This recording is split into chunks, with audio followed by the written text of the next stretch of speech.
the use of faith under reproaches and persecutions.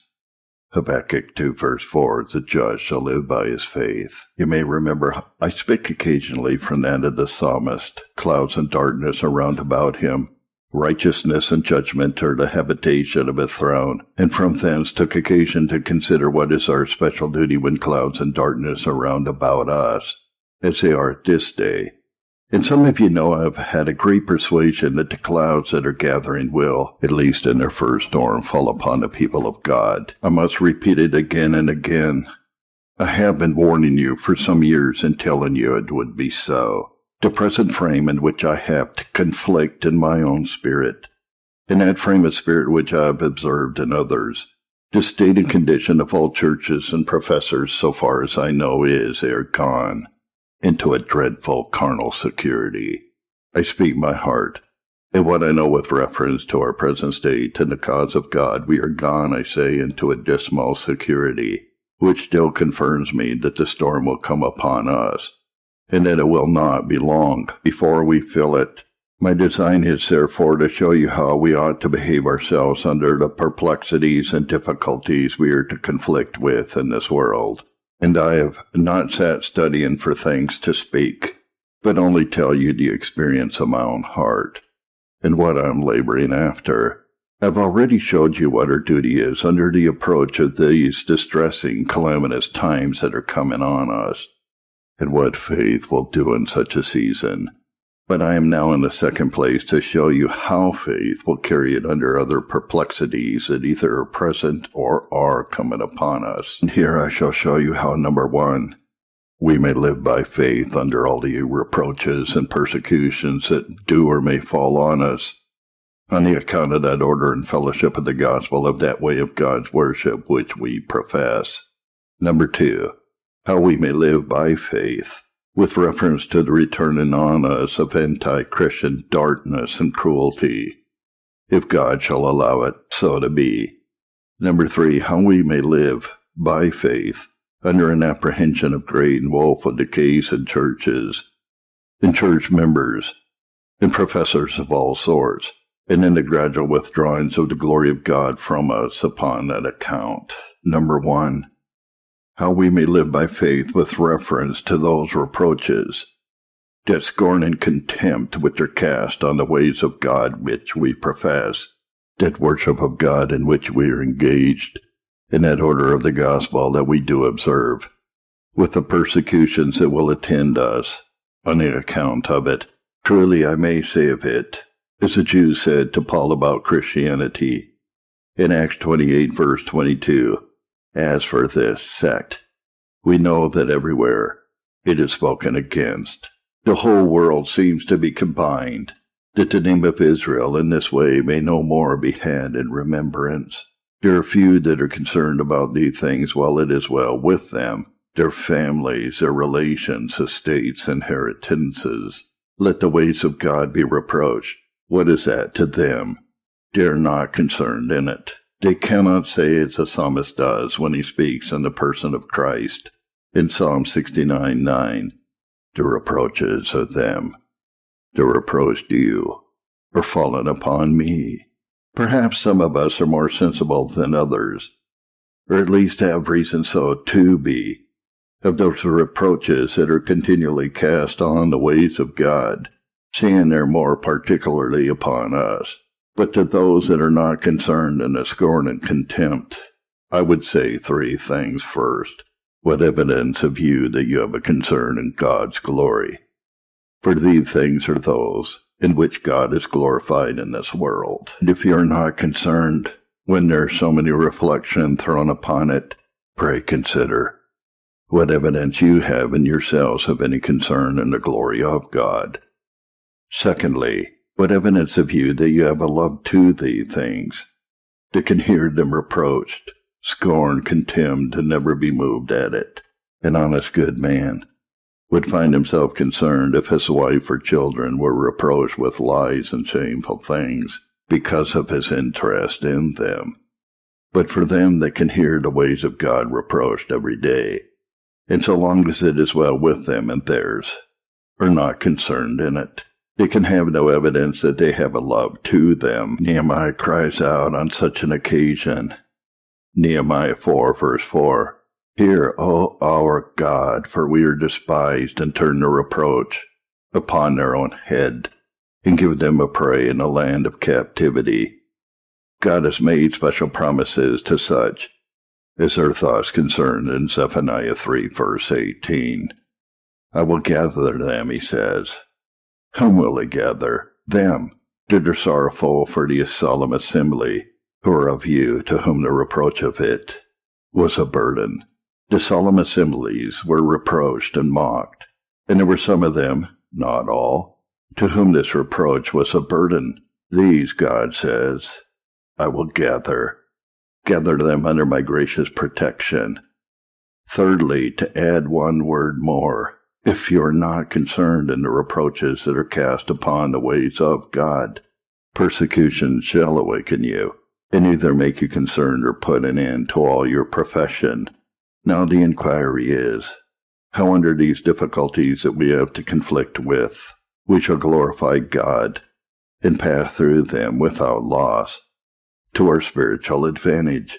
The Apostle in the 10th chapter to the Hebrews, where he describes this very condition I have been speaking of, fully directs us. You endured a great fight of afflictions, partly while you were made a gazing stock by both reproaches and afflictions, and partly while you became companions of them that were so used. For you had compassion of me in my bonds, and took joyfully the spoiling of your goods, and so on, verses 32 and 34. But how shall we carry ourselves under this condition here described? Now he says, verse 38, the just shall live by faith. What is the work of faith in this condition? That we may glorify God and carry it through to a good and comfortable issue to ourselves. Call your own hearts to an account, and see how faith will work to give you support and supply. I will tell you what I am laboring after in my own heart, and the Lord direct you to find out what will be more useful. What will faith do in such a case? I answer, number 1, faith will give us such an experience of the power, efficacy, sweetness, and benefit of gospel ordinances and gospel worship. It shall cause us to despise all that the world can do in opposition to us. Here I cast my anchor and exhort you not to be confident of yourselves, for nothing else will keep and preserve you. An opinion, a well-grounded opinion and judgment will not preserve you. Love to this or that man's ministry will not preserve you. That you are able to dispute for your ways will not preserve you. I can give you instances in which they have all failed. Resolutions that, if all men should leave them, you would not, are insufficient. Nothing can preserve you but a sense and experience of the usefulness and sweetness of gospel administrations according to the mind of Jesus Christ. This faith alone can give you. Desire, says the Apostle Peter, the sincere milk of the Word. 1 Peter 2, verse 2. Desire, and labor to continue in the ordinances of the gospel, and the worship of God under the administration of the Word. How? If so be you have tasted that the Lord is gracious. Verse 3. Otherwise you will never desire it. I should hope that, through the grace of God, and otherwise I do not hope it, I might yet continue, if indeed I could keep alive, and experience that in the dispensation of the Word I find a constant exercise of faith in God, delight in Him, love to Him. If I find that I come to the Word as expecting to receive from God a sense of His love and supply of His grace, I should then, I say, have good hope through grace that 10,000 difficulties should never shake me in my continuance in this way. But if it be otherwise, there will be no continuance, nor abiding. I mention these things because to the best observation such a poor worm as I am can make, there is a mighty coldness and indifference growing on the spirits of men attending to the worship of God. There is not that life, spirit, courage, and delight in it as been in times past, and if so, where it may end, God only knows. This I say is the first thing that faith will do in this state, if we set it on work. If we had but labored to stir up faith, to find those supplies of spiritual life and strength in the ways of its worship and ordinances, if we would labor to overcome prejudices and set ourselves against sloth and negligence, we should find ourselves as other men, and greatly set at liberty as to what the world can do to us. This is that which faith can do for us in such a state of things, and this is that I would labor to bring my heart to. Number 2, faith in such a season will bring the soul into such an experimental sense of the authority of Jesus Christ as to make it despise all other things. I profess, if it were not for the authority of Christ, I would renounce all your meetings. They would have neither form nor comeliness in them why they should be desired, but a deep respect to the authority of Christ.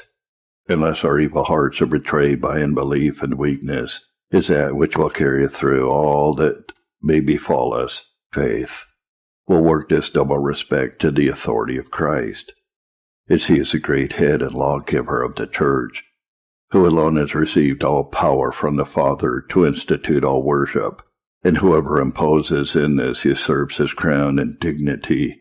All power to institute spiritual worship is given to Christ in heaven and in earth. What then? Go therefore, he says, and teach men to observe all things whatsoever I have commanded you. Matthew 28, verses 18 to 20. Bring your souls to the exercise of faith, that those things we do are commanded us by Christ, who is the sovereign Lord of our consciences, who has sovereign authority over our souls. We must all appear before his judgment seat, who will require of us whether we have done and observed what he has commanded us or not. Do not only say these things, but labor greatly by faith to affect your consciences with this authority of Christ, and you will find that all other authorities will come to nothing, however you may suffer for it. Number 2, faith respects the authority of Christ, as he is Lord of lords and King of kings, as he sits at the right hand of God, expecting all of his enemies to become his footstool, as he has not only a golden scepter in his hand, a scepter of righteousness in which he rules his church, but also an iron rod to break all his enemies in pieces, like a potter's vessel.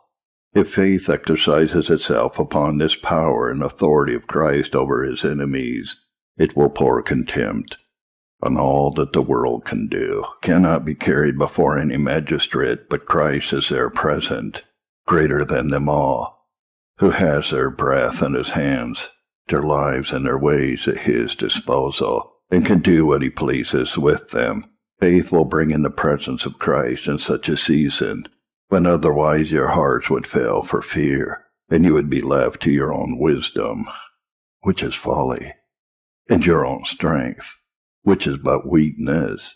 But if you have but faith working in the sense of this authority, it will make you like those well-composed persons in the 3rd chapter of Daniel. Do not wonder at the greatness of their answer and the composure of their spirit. They looked on the fiery furnace on the one hand, and the fiery countenance of terrible majesty on the other. No, the God, they say, whom we serve, is able to deliver us out of your hand. But if not, if God will not give us his present deliverance, be it known unto you, O King, we will not serve your gods, nor worship your golden image, verses 17 and 18. Faith will give us the same composure of spirit, in the same resolution, and with these things should we relieve ourselves under the worst that can befall us. Faith, in such a case and condition, will bring to mind and make effectual upon our souls the examples of them that have gone before us in giving the same testimony that we do, and in the sufferings that they underwent upon that account. When the apostle had told the believing Hebrews that through all their trials, tribulations, and sufferings, they must live by faith, Hebrews 10, what encouragement, might they say, shall we receive by faith? Why, faith will bring to mind all the examples of them that have gone before you, that have suffered and been afflicted and distressed, as you are now. which account takes up the whole 11th chapter of Hebrews and a good part at the beginning of the 12th.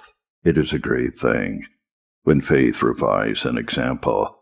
Let us then, by faith, carry in our minds the examples that are recorded in the Scripture. There is the example of Moses. The apostle gives it us, and it is an eminent instance.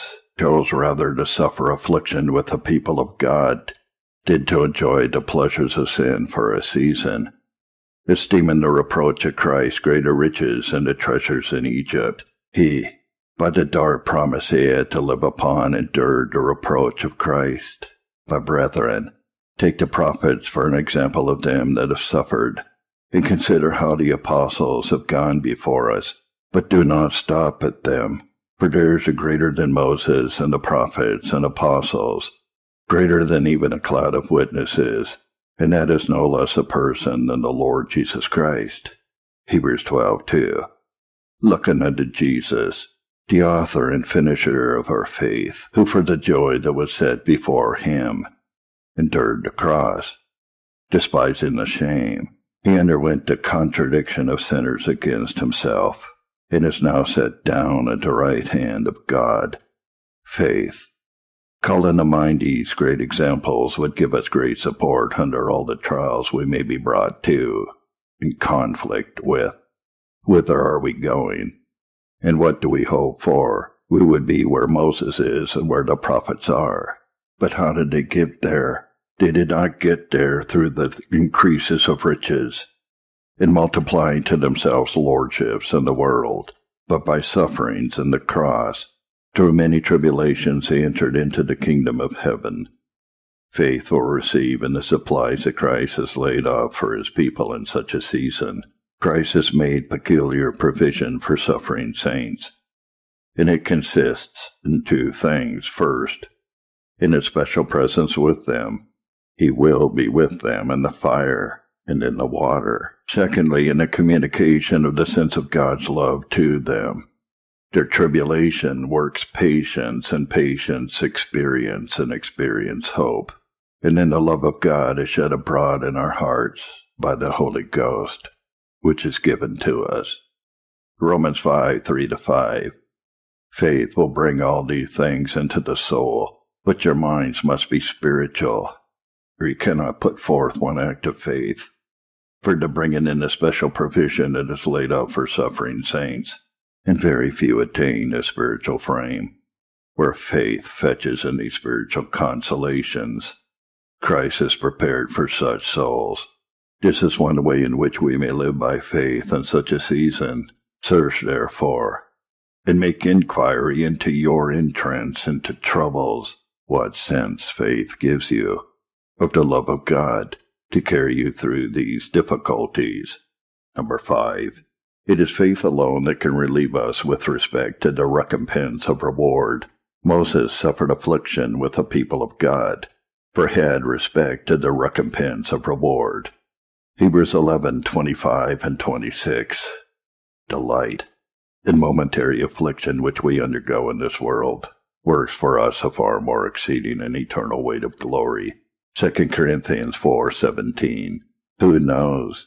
But in a few days some of us may be taken into that incomprehensible glory, where we shall eternally admire that ever we did put any manner of weight on the things here below. Faith will fix your eye on the eternal recompense of reward.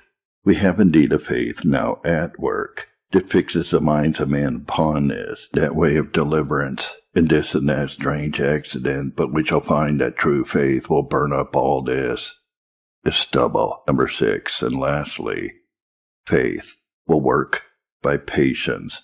The apostle tells us we have need of patience, that after we have done the will of God, we might receive the promise, and we are to be followers of them who through faith and patience inherit the promises. Hebrews 10:36. Hebrews 6:12. This is something of what I had to offer to you, and I hope both seasonable and useful. However, it is what I can attain to in these times of reproach, scorn, and contempt that are cast on us, and persecutions approaching. I say faith will discover to us that efficacy, sweetness, power, and advantage in spiritual ordinances is to make us willing to undergo anything for them.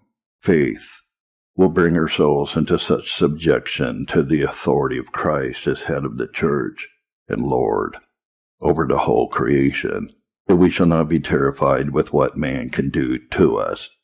Faith will furnish us with examples of the saints of God, whom he has helped and assisted to go through sufferings, and who are now crowned and at rest in heaven. Faith will help us to keep our eye fixed, not upon the things of this world, but upon the eternal recompense of another world, and glory therein. And faith will also work by patience when difficulties shall be multiplied upon us. John Owen, April 30th, 1680.